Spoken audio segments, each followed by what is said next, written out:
नमस्कार, आप देख रहे हैं प्रज्ञान न्यूज 24। मैं सुनील कुमार।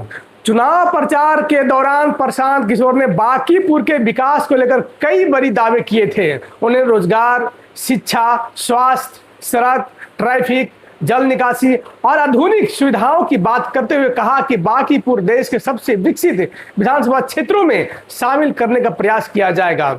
उनके भाषणों में विकास, बेहतर प्रशासन, व्यवस्था परिवर्तन का संदेश को प्रमुखता से दिखाया गया था। इसी दौरान उन्होंने कुछ चुनावी भाषणों की ऐसी भी चर्चा हुई जिन्होंने लोगों ने यह संदेश लिया कि बांकीपुर को बेंगलुरु जैसे आधुनिक शहर की दिशा में विकसित किया जाएगा। यह बात तेजी से लोगों के बीच चर्चा का विषय बनी और सोशल मीडिया पर खूब वायरल हुई।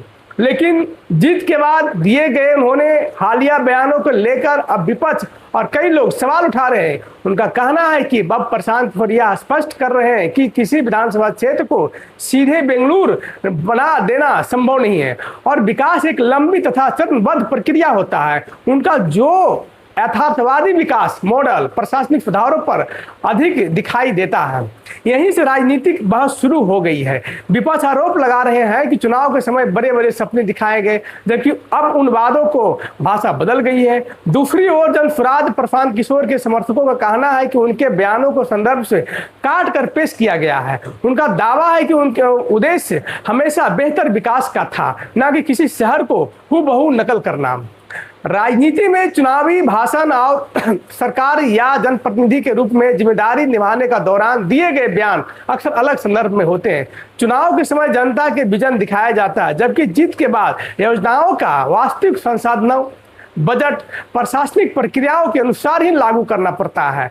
अब सबसे बड़ा सवाल जनता के सामने, क्या चुनावी वादों के अनुरूप विकास कार्य तेजी से शुरू होंगे?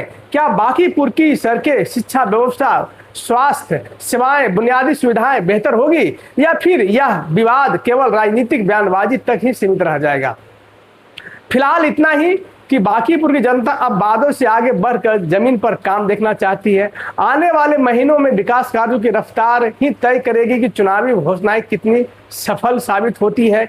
इस पूरे मामले पर आपकी क्या राय है? क्या आपको लगता है कि चुनावी भाषण और जीत के बाद के बयान में कोई बड़ा अंतर है, या फिर दोनों बातों के अलग संदर्भ में समझा जाना चाहिए?